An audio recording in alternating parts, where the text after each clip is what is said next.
देखकर ओ मैया नजर हटी दुर्घटना घटी। हाँ, नजर नहीं हटनी चाहिए। कहाँ से? हमसे नहीं, कथा से।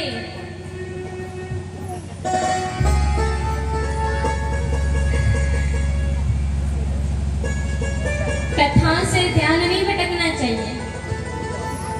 कथा से ध्यान अगर भटक गए तो रस वही समाप्त हो जाता है। और भाव कैसा? ओ मैया यहाँ एक मन में एक झांकी बना लो। हमें तो बड़ा आनंद मिलता है जब यहाँ प्रसंग आता है कि आज गंगा तट पे श्री परीक्षित जी बैठे हैं और श्री सुखदेव जी कथा सुनाने आ रहे हैं। 16 वर्ष का बालक, बड़े आनंद का विषय है। तब के 16 वर्ष के बालक और अब के 16 वर्ष के बालक, अंतर ही अंतर।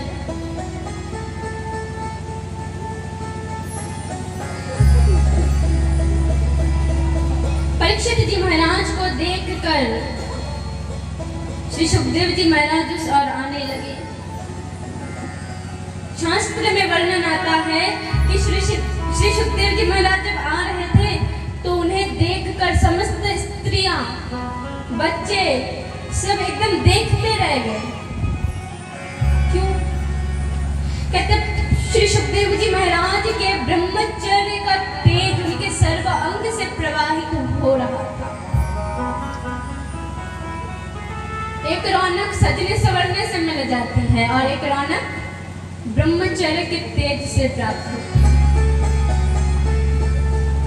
सजकर रौनक बनाए तो तब तक दिखेगी जब तक मेकअप था रहेगा, और चरित्र का रौनक, चरित्र का तेज तब तक रहेगा जब तक जिंदा रहोगे।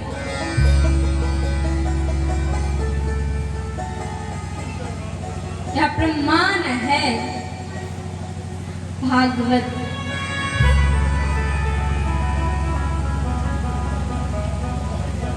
परीक्षित जी महाराज आ रहे हैं।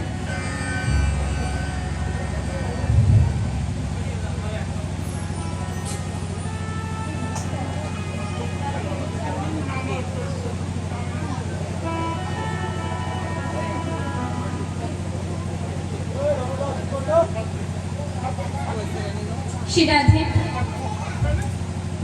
आज श्री सुखदेव जी पधारे हैं परीक्षित को ज्ञान देने के लिए। परीक्षित जी मैया ध्यान दीजिए। राधे राधे।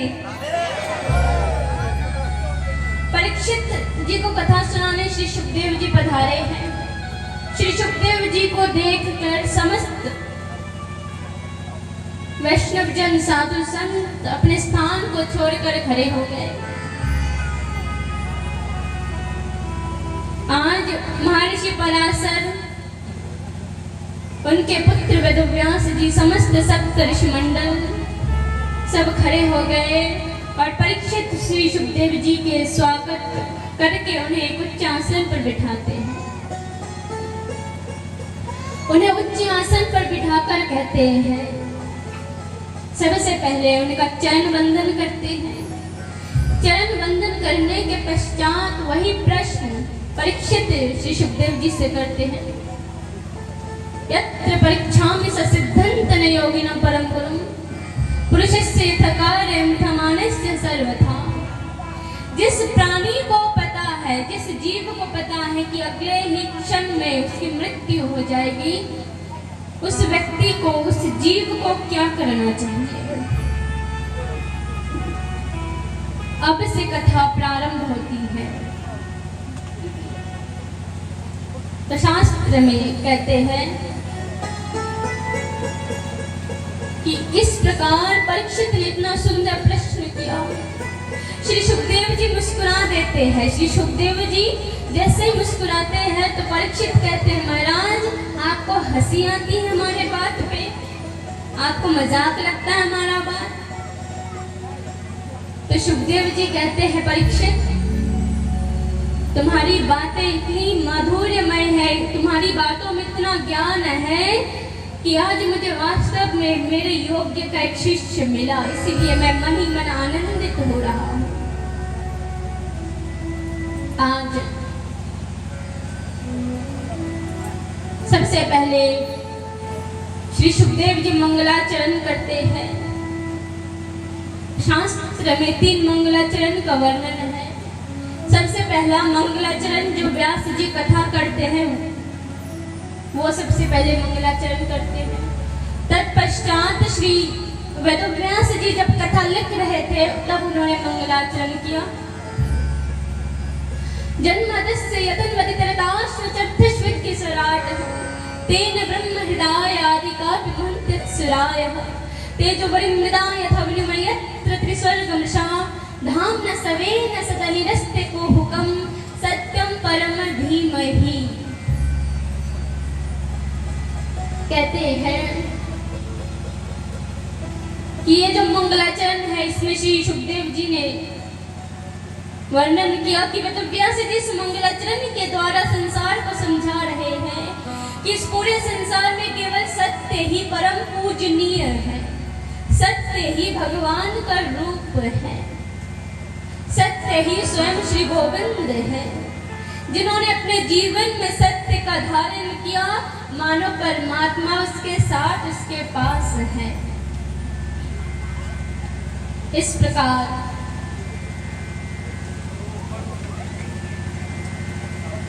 आज श्री सुखदेव जी मंगलाचरण का वर्णन करते हैं। तत्पश्चात श्री सुखदेव जी परीक्षित को कहते हैं, परीक्षित तुम कथा तो सुनोगे, तो कथा सुनने के लिए सर्वप्रथम कथा योग्य बनना पड़ता है। कहते जब तक पात्रता हम में नहीं आएगी तब तक हमें भगवान की भक्ति ठहर नहीं सकती।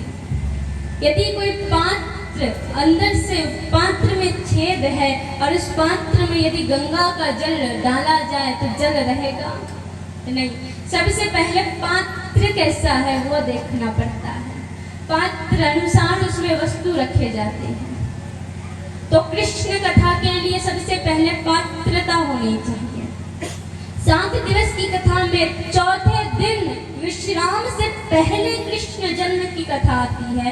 इसका कारण क्या है? शास्त्र कहते इसका कारण केवल यही है कि परीक्षित ने जब श्री सुखदेव जी से कहा कि आप मुझे कृष्ण कथा सुनाइए, तब श्री सुखदेव जी ने कहा परीक्षित को, परीक्षित पहले तुम कृष्ण कथा सुनने योग्य बनो। तो कैसे कृष्ण कथा सुनने योग्य हम बने? तो कहते सबसे पहले तुम भगवान की बातें नहीं, भगवान के भक्तों की लीला का वर्णन श्रवण करो। इसी प्रकार 4 दिन परीक्षित को श्री सुखदेव जी ने भक्तों का वर्णन सुनाया था। केवल भक्तों का वर्णन सुनाया, नर्क का वर्णन सुनाया, भूगोल खगोल का वर्णन सुनाया। समस्त वर्णन सुनाने के पश्चात तब जाके कृष्ण कथा में परीक्षित को ले गए। तो आज यही प्रश्न परीक्षित कहता है, महाराज हम क्या करें जिससे हमारा मृत्यु सुंदर बने? तो श्री सुखदेव जी कहते हैं परीक्षित सबसे पहले तो अपने मन से सब कुछ त्याग दो। सबसे पहले अपने मन से जितने विकार है, जितने माया मोह, इसका त्याग करो। क्योंकि जब तक इनका त्याग नहीं करोगे तब तक तुम कथा सुनने योग्य नहीं बनोगे। जब तक कोई वस्तु खाली ना हो तब तक, जब तक कोई पात्र खाली ना हो तब तक उस पात्र में हम किसी दूसरे वस्तु नहीं रख सकते। उसी प्रकार जब तक यह हृदय विकारों से विरक्त ना हो तब तक इस हृदय में कृष्ण कथा हम नहीं रख सकते।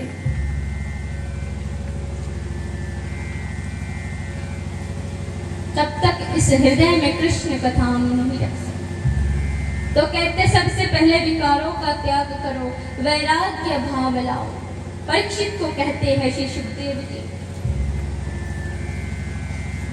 तत्पश्चात आगे चल के 4थे दिन की कथा में प्रवेश करते हैं। चौथे दिन की कथा में प्रवेश करने के पश्चात आज परीक्षित कहते हैं, महाराज आपने तो मुझे चारों दिन बस केवल भक्तों की कथा सुनाई, अब मुझे परमात्मा गोविंद की कथा सुनाई।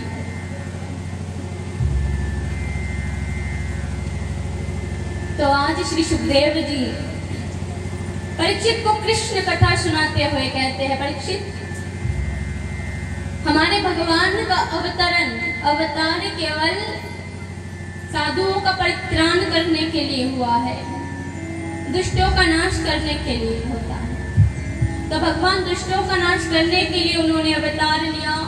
कहाँ अवतार लिया? कहते हैं मथुरा के कारागृह में भगवान ने अवतार लिया। तत्पश्चात वहां से सीधे गोकुल पहुंचे।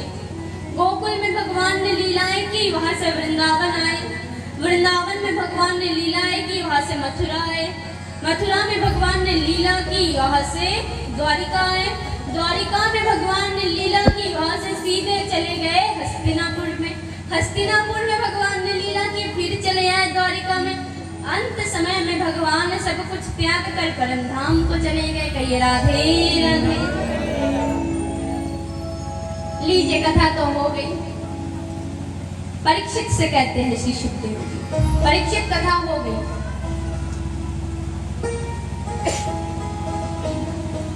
परीक्षित मौन बैठा है। कहते ओ महाराज जी, मेरी गोविंद की कथा क्या बस इतनी सी है? क्या बस इतनी सी उनकी कथा है? उनकी महिमा इतनी सी है? श्री सुखदेव जी कहते हैं, नहीं परीक्षित, हरि अनंत, हरि कथा अनंत। प्रभु की लीला माधुरी अनंत है और अनंत काल तक चलेगी। कहते हैं तो मुझे उस अनंत भगवान की, उस भगवान की कथा मुझे सुनाइए। इतनी सी कथा में मेरा अंतरंग प्राप्त पर्याप्त नहीं होगा। तो वह कथा सुनाते हैं। परीक्षित ध्यान से सुनो। जब जब होई धर्म की हानि, बरही असुर अधर्म अभिमानी, तब तब धरी प्रभु विविध शरीरा, हर हित कृपा निधि सज्जन पीरा। इसी बात को भगवान गीता में कहते हैं, यदा यदा ही अधर्मस्य, क्या कहते? यदा यदा ही धर्मस्य ग्लानिर्भवति भारतम, अभ्युत्थान धर्मस्य तदात्मानं सृजाम्यहम्। कि जब जब अधर्म बढ़ेगा, यदा यदा ही अधर्मस्य, जब जब अधर्म बढ़ेगा, जब जब भारतवर्ष की ग्लानि होगी, तब तब मैं स्वयं को सृजन करूंगा। यह बात भगवान गीता में कहते हैं, अर्जुन से भगवान कहते हैं। इसी बात को भगवान दूसरे ही शब्दों में कहते हैं, परित्रणाय साधूनां विनाशिकाय च दुष्कृतं, धर्म संस्थापनाय संभवामि युगे युगे। मैं साधुओं का परित्राण करने के लिए जन्म लेता हूँ। मैं अधर्म का विनाश करने के लिए प्रकट होता हूँ। मैं धर्म की स्थापना करने के लिए अवतार लेता हूँ। साथ ही भगवान कहते हैं, इसके अलावा भी मैं अर्थ धर्म गौ साधु स्त्री के लिए अवतार लेता हूँ। अर्थ धर्म गौ, पहला अर्थ, धर्म, गौ, साधु और स्त्री के लिए भगवान अवतार लेते हैं। मैया ध्यान से सुनना, अर्थ धर्म गौ साधु स्त्री के लिए भगवान अवतार लेते हैं। यह बात अर्जुन से कहते हैं कि मैं इनके लिए अवतार लेता हूँ। तो अर्जुन कहते, वाह हरि गोविंद, सुना है परमात्मा कभी निष्पक्ष नहीं होता। कहते हाँ। कहते एक बात बताओ कि तुम स्त्री के लिए अवतार लेते हो, पुरुषों के लिए अवतार नहीं लेते? और मैं यहाँ बात थोड़ी तात्विक है। कहते ना, बहुत समय अर्थ का अनर्थ भी बहुत से लोग निकाल लेते हैं। यदि ध्यान से ना सुने तो अधगगरी जल छलकत जाए। आधा अधूरा ज्ञान हमेशा आवाज बहुत करता है। ध्यान से सुनिए। तो अर्जुन कहता है प्रभु आप स्त्रियों के लिए अवतार लेते हो, पुरुषों के लिए नहीं लेते। भगवान हंसकर कहते हैं अर्जुन एक बात बताओ, संसार में मेरे अलावा पुरुष है कौन? कहते मेरे अलावा इस संसार में कौन पुरुष है? मैं ही एकमात्र पुरुष हूँ और यह संसार प्राकृतिक है। पुरुष और पुरुषार्थ में भेद है। एक होता है पुरुष, एक होता है पुरुषार्थ। पुरुष अलग होता है, प्राकृतिक अलग होता है और पुरुषार्थ दोनों में होता है, स्त्री में भी और पुरुषों में भी पुरुषार्थ। जिस प्रकार मीराबाई में था पुरुषार्थ, जिस प्रकार लक्ष्मीबाई में था पुरुषार्थ, उसे कहते हैं पुरुषार्थ। यहाँ पुरुष और स्त्री का भेद किसी लिंग से नहीं लिया गया। यहाँ बताया गया पुरुष कौन है और स्त्री कौन है। स्त्री जो साड़ी पहने वो स्त्री नहीं, स्त्री जो चूड़ी पहने, बिंदी पहने वो स्त्री नहीं होता। स्त्री कौन है? कहते जिसके हृदय कोमल हो वह स्त्री होता है, चाहे पुरुष हो या स्त्री हो। जो निरअहंकारी होता है उनमें ये स्त्रियों के गुण है। जो निरअहंकारी होता है वो स्त्री होता है। जिसमें प्रत्येक जीव के लिए माया वो स्त्री होता है। जो भक्ति प्रेम भाव से परिपूर्ण वो स्त्री होता है।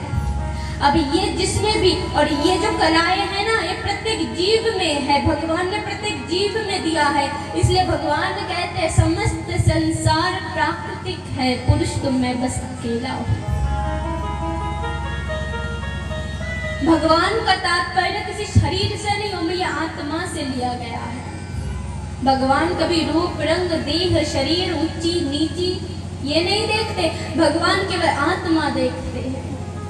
वो परमात्मा है, अविनाशी है और उस परमात्मा के अंश है हम। भगवान कहते हैं समस्त संसार ही तो प्राकृतिक है। यही बात भगवान गीता में कहते हैं और यही बात आज परीक्षित को श्री सुखदेव जी सुना रहे हैं। परीक्षित चिंता मत करो, जब जब समय बुरा आएगा केवल प्रतीक्षा करो कि समय बुरा आएगा तो परमात्मा भी तो आएगा। प्रतीक्षा करो।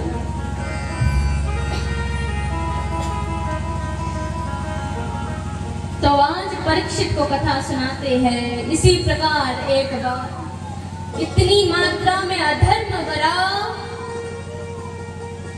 कि गौ माता त्राहिमाम करते हुए देवताओं के पास जाके कहती है देवताओं मैं तो पृथ्वी हूँ, सबकी माता हूँ, सबकी जननी हूँ, तुम मेरा उद्धार करो, मेरा परित्राण करो। देवताएं कहते हो मैया हम में इतना सामर्थ्य नहीं है, तो किसके पास चले? कहता ब्रह्मदेव के पास चलो, ब्रह्मा जी के पास। ब्रह्मा जी के पास गए, वही त्राहिमाम ब्रह्मदेव आप हमारा परित्राण कीजिए। ब्रह्मदेव ने कहा हे देवी पृथ्वी तुम्हारा परित्राण करने की क्षमता तो मुझ में नहीं है, तो तुम्हारा यदि कोई परित्राण कर सकता है वो है श्री हरि। सभी देवताएं आज श्री हरि के पास गए। श्री हरि के पास जाके ब्रह्मा ने वहां योग समाधि लगाई। समाधि लगाने के पश्चात भगवान से ब्रह्मदेव ने कहा कि प्रभु आपके बनाए हुए सृष्टि में अपराध बढ़ रहे हैं।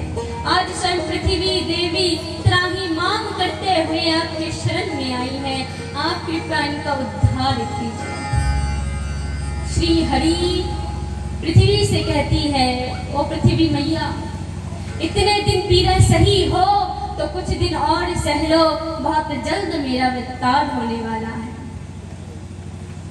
बहुत जल्द मैं आऊंगा, तुम्हारी गोद में खेलूंगा, पलूंगा, बड़ा होऊंगा। पृथ्वी देवी संतुष्ट हो गई। आज पृथ्वी देवी नाचते गाते पुनः अपने स्थान में आई और प्रतीक्षा कर रही है कि कब भगवान आएंगे, कब मेरे प्रभु आएंगे। यहाँ बात देवताओं को पता चली। देवता कहे भगवान आप अवतार लेंगे तो आपके अवतार में जो आप जो लीला करेंगे हम उस लीला में हम सहभागी होना चाहते हैं। तो भगवान ने कहा कि काम करो, तुम सब ब्रजवासी बनकर वृंदावन में पहले ही विद्यमान हो जाओ। यहाँ बात भागवत की है, परंतु गर्ग संहिता में बहुत सुंदर विषय है।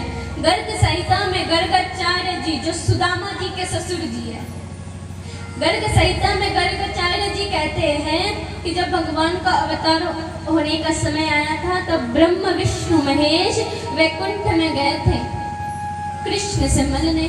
कृष्ण से कहा, ये गर्ग संहिता की बात है, कृष्ण से कहा प्रभु आप अवतार लीजिए। कृष्ण ने राधा से कहा और राधिका हम अवतार लेंगे, तुम न चलोगी? राधा ने कहा हम जाएंगे पर एक शर्त है। कहा कैसा शर्त? सबसे पहले उस भूलोक में मेरा वृंदावन होना चाहिए। भगवान ने वृंदावन भेज दिया। तब कहा उस वृंदावन में गिरिराज होना चाहिए। भगवान ने गिरिराज भेज दिया और अंतिम शर्त राधा ने रखा कि उस ब्रज में मेरी यमुना होनी चाहिए, तब मैं जाऊं। भगवान ने यमुना को भेज दिया। कहते उसी यमुना में लीला होंगी और यमुना गवाही देंगी राधा कृष्ण के प्रत्येक लीलाओं की।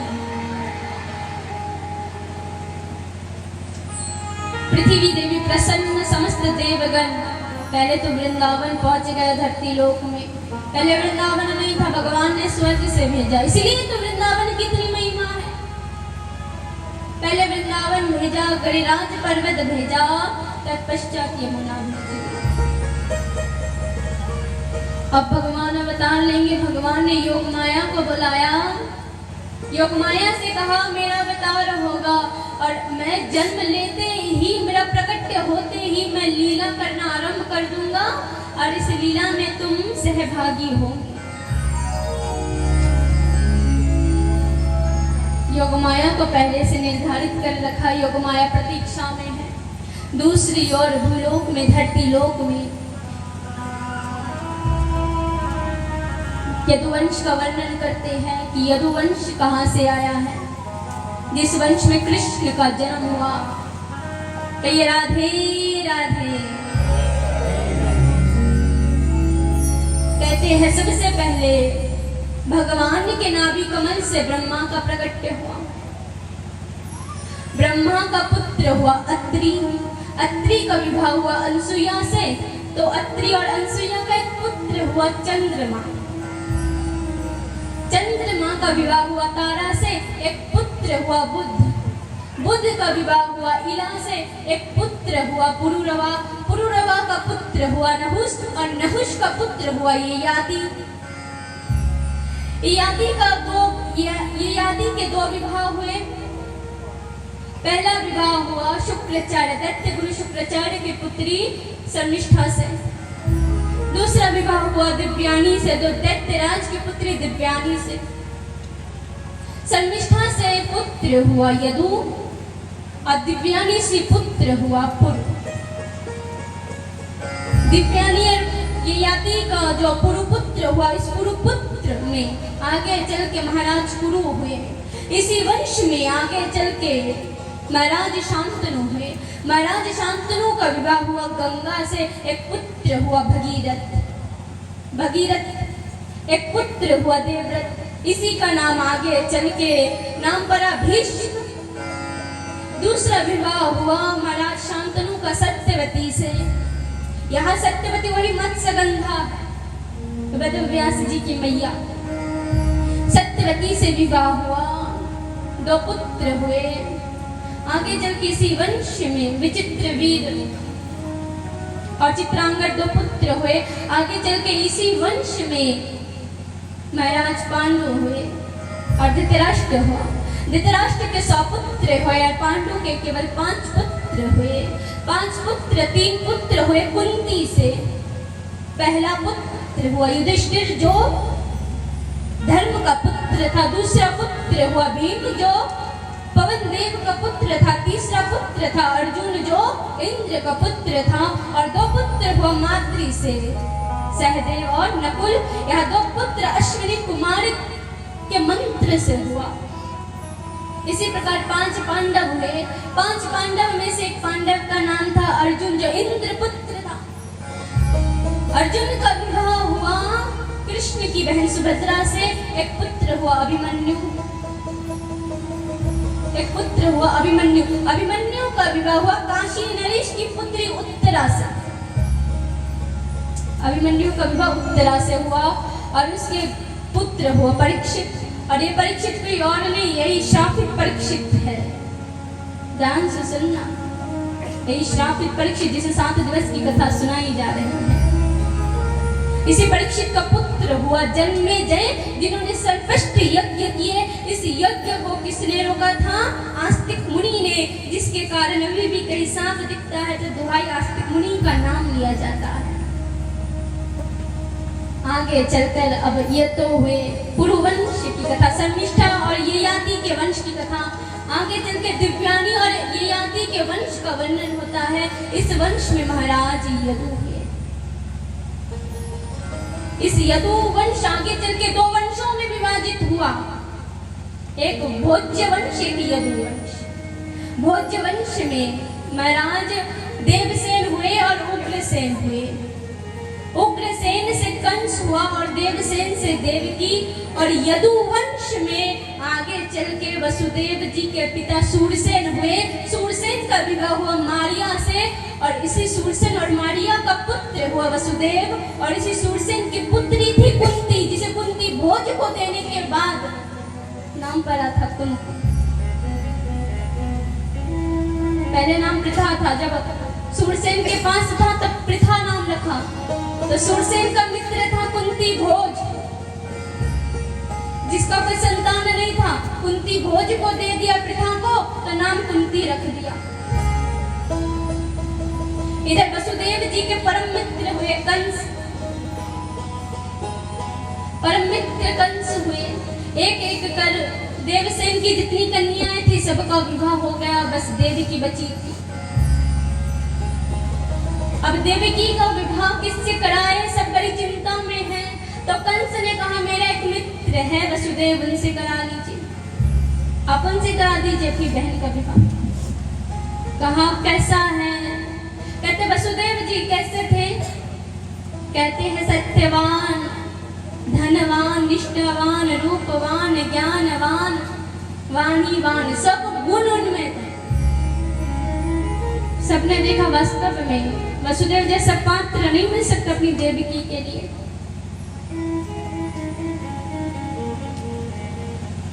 वसुदेव जैसा पात्र देवकी के लिए नहीं मिल सकता था। देवकी के पास प्रस्ताव गया, देवकी मुस्कुरा कर कह दी हाँ हमें स्वीकार है। अब क्यों? एक स्त्री, एक कन्या उसी के गले में वरमाला पहनाएंगी ओ मैया, जो उसके योग्य है। समुद्र मंथन में जब लक्ष्मी का प्रकट हुआ था तो सभी देवता कतार में खड़े हो गए। भाई ऐसी मोहिनी स्त्री, ऐसी दुर्लभ स्त्री, इंद्र कहे मुझे वरमाला पहना है तो भाई सौभाग्य। ब्रह्मा विष्णु सब कतार में खड़े हैं, शिव जी हैं, सब लाइन में लगे हैं, हमें वरमाला पहनाओ। पर एक श्री हरि थे जो कतार में नहीं थे, जो दूर क्षीर सागर में शेषनाग की शैया पर लेटे हैं। लक्ष्मी जी ने कहा इंद्र से कि वो कौन है? कहते वो हम सब के स्वामी है, शेषनाग की शैया पर सोए हैं, हमारे स्वामी हैं। कहते भाई स्वामी रहते हुए कोई दास से विवाह करे ओ मैया राधे राधे। लक्ष्मी जी ने कहा स्वामी रहते हुए कोई दास से विवाह करे, तुम लगे रहो कतार में, हम तो चले वहां। इसीलिए इसी प्रकार आज बड़े सुंदर भाव से देवकी कहती है, मेरे योग्य कवर है, मुझे स्वीकार है विवाह। बड़े धूमधाम से विवाह हुई। आज इतने धूमधाम से विवाह, सोने चांदी इत्यादि भरपूर मात्रा में दहेज को दिए। दहेज में इतना सब कुछ मिला। अब कंस कहता है विदाई की समय आई, विदाई की वेला आई, तो कंस कहता है मैं बनूंगा सारथी, अपनी बहन को मैं लेकर जाऊंगा उसके ससुराल। कहते हैं ठीक है, यदि तुम ले जाना चाहते हो तो। रथ से जाया गया। आज रथ के सारथी बने हैं कंस, और रथ में बैठे हैं कौन? देवकी और वसुदेव। रथ चल रहा है, चल रहा है, चल रहा है। बीच पथ में प्राकृतिक में परिवर्तन आ गया, और ऐसा परिवर्तन देख के कंस सोच गया कि ये तो सामान्य परिवर्तन नहीं है। कंस ने रथ रोक दिया। देखते ही देखते उसी समय देवताओं ने आकाशवाणी की, हे दुराचारी, हे अत्याचारी कंस, जिस बहन को तू इतने लाड और प्रेम से उसके ससुराल छोड़ने जा रहा है, इसी बहन के अष्टम गर्भ का बालक तेरे मृत्यु का कारण बनेगा। जैसे ही कंस ने सुना कि देवकी के अष्टम गर्भ का बालक मेरी मृत्यु का कारण बनेगा, कंस रथ से उतरकर सीधे देवकी के केश को पकड़कर खींचते हुए रथ से उतारे।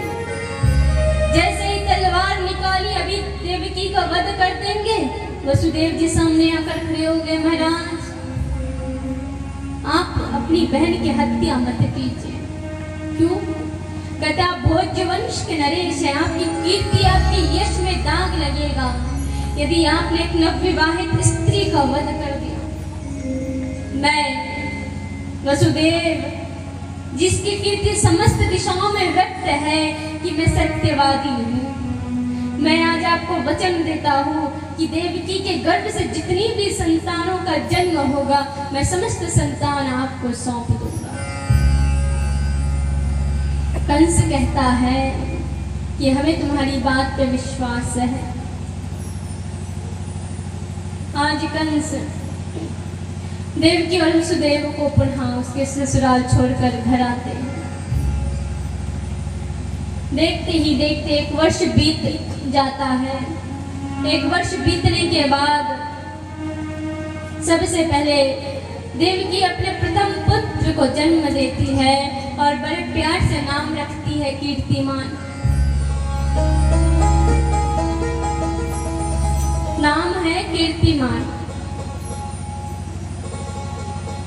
आज वसुदेव जी सूती का गृह में प्रवेश करते हैं और देवकी के हाथ से उस नवजात बालक को छीनकर कहते हैं, देवी यह संतान तो हमारा है, परंतु इसके जीवन पर हमारा कोई अधिकार नहीं है। माँ देवकी रोती रह गई और वसुदेव अपने वचन का पालन करने के लिए इस नवजात बालक को लेकर कंस के हाथों में दे देते हैं। जैसे ही कंस के हाथ में वह नवजात बालक जाता है तो आज वह कंस जो अत्यंत दुराचारी, मानो एक पल के लिए उस कंस का हृदय बदल गया। कंस ने वसुदेव जी से कहा, वसुदेव तुम इस बालक को ले जाओ, बस अपने अष्टम गर्भ का बालक मुझे दे देना, वही तो मृत्यु का काल बनेगा। मेरी मृत्यु का कारण तो वही है, उसे बस दे देना। वसुदेव जी अति प्रसन्न बालक लेकर घर चले गए। दूसरी ओर ऊपर से देख रहे हैं नारद जी। नारद जी ने सोचा यदि कंस अच्छा हो गया तो भगवान अवतार नहीं लेंगे, तो क्या किया जाए। तो आज नारद जी कंस के भवन पधारे हैं। कहिए राधे राधे। ओ मैया, अब भगवान का जन्म होगा तो भगवान के आने से पहले राधे राधे की ध्वनि इतनी धीमी, राधे राधे हमने कल कहा कि वृंदावन कन्हैया का आसन ढोल जाए, तो कैसे कहना होगा।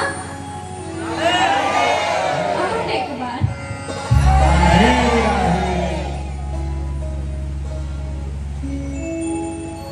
तो कहते हैं नारद जी पधारे हैं।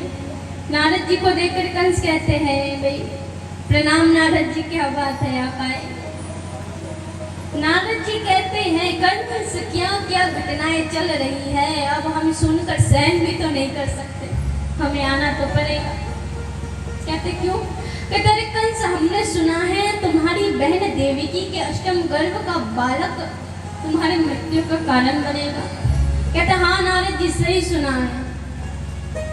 तो कंस को आज कहते हैं सुना तो ये भी है कि वो कोई सामान्य बालक नहीं होगा, स्वयं प्रभु का अवतार होगा। कहते ये भी सच है। तो कंस कहते हैं कि ये भी सुना है कि देवकी ने अपने प्रथम पुत्र को जन्म दिया है। कहते हाँ। कहते कंस एक और बात हमने सुना है, तुम कहो तो कहे। कहते हाँ नारद जी कहिए।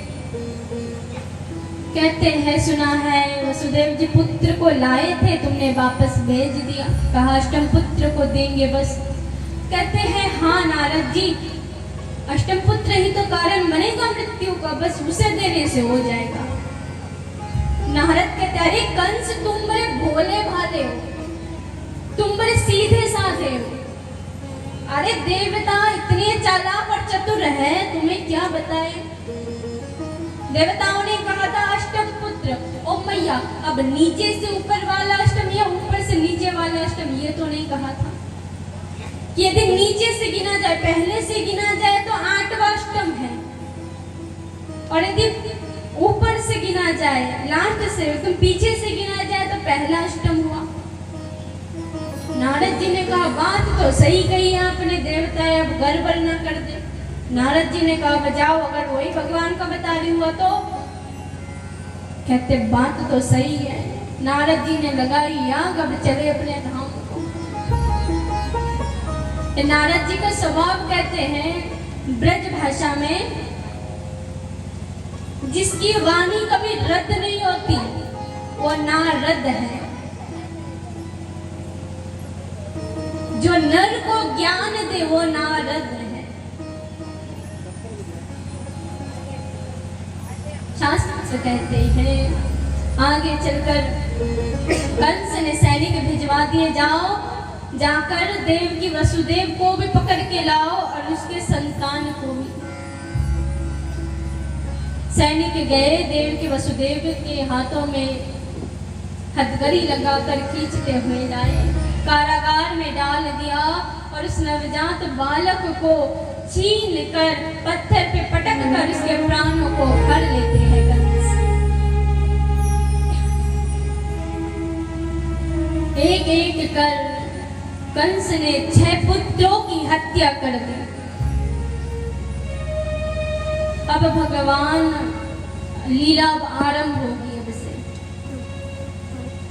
अब भगवान ने शेषनाग को कहा तुम जाओ, तुम जाकर देवकी के गर्भ में प्रविष्ट हो जाओ।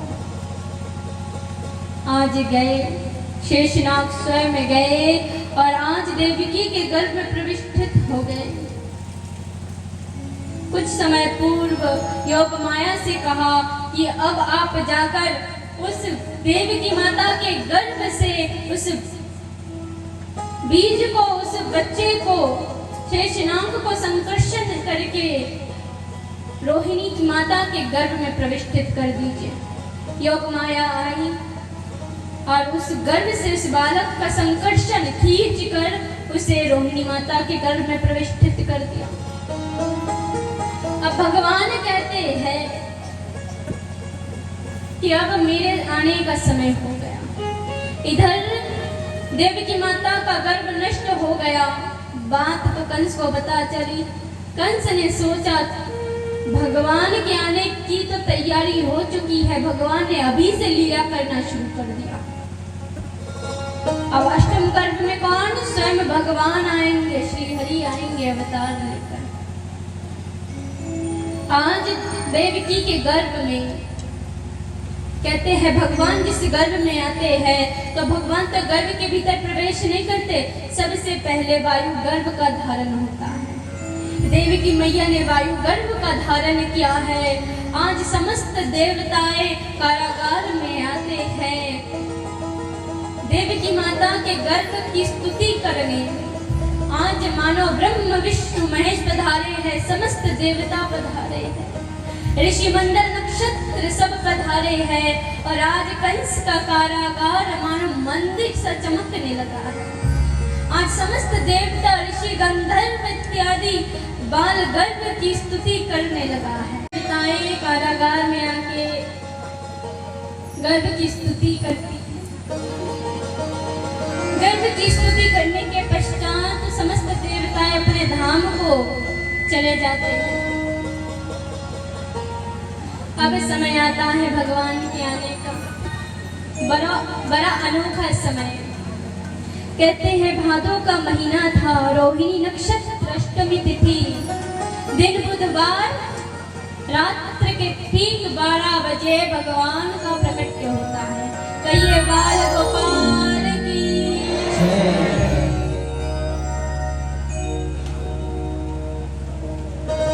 ठीक इसी तिथि में भगवान का प्रकट होता है। भगवान का लौकिक रूप देखकर कहते हैं भगवान सामान्य बालक की तरह उनका प्रकट नहीं हुआ। कहते हैं भगवान जब आए तो 4 हाथ लेकर चतुर्भुजधारी शंख चक्र गदा पद्म रहित भगवान आज प्रकट हुए। देवी की माँ भगवान का ऐसा स्वरूप देखकर भगवान से कहते हैं प्रभु बेटा मांगा था बाप ने। कहते हाँ, तो कहते तो बेटा बनकर आइए, पिताजी बनकर क्यों आए? तो कहते हैं ओ मैया पिताजी बनकर इसलिए आए, क्या पता कंस को खबर लग गई, कंस यदि पहुंच गया तो यही उसका उद्धार करके हम अपने धाम को चले जाएंगे। कहा यही उद्धार करके हम धाम को चले जाएंगे।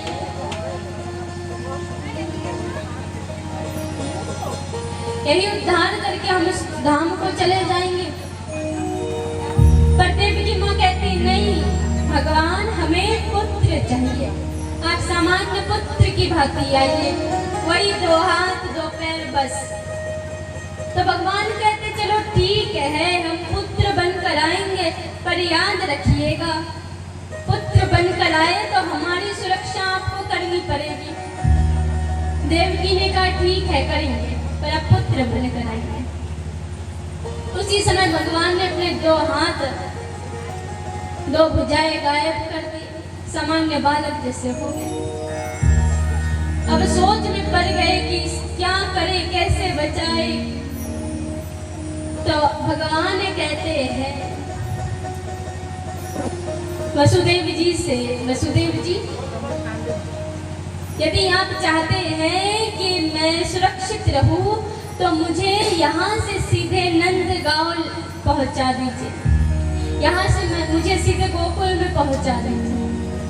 वसुदेव जी कहते हैं प्रभु आपको दिखाई नहीं देता, हम बंधे हुए हैं बंदी ग्रह में, हम कैसे आपको पहुंचाएंगे? तो भगवान कहते हैं वसुदेव जी आपको अपना बंधन दिख रहा है, आप मेरी ओर बढ़िए तो आपके समस्त बंधन खुल जाएंगे। यहाँ देख कर आज वसुदेव जी भगवान की ओर बढ़ते हैं तो समस्त बंधन खुल जाते हैं। दूसरी ओर योग माया ने तो पहले से ही अपना काम कर दिया। कंस के जो नाद्वार के जो पहरेदार थे, योग माया ने सबको योग निद्रा में पहले से ही भेज दिया था। वसुदेव जी भगवान की ओर बढ़े, समस्त बेड़ियां खुल गई, एक एक करके कारागार के समस्त दरवाजे खुल गए। आज भगवान को वसुदेव जी अपने माथे पे रखकर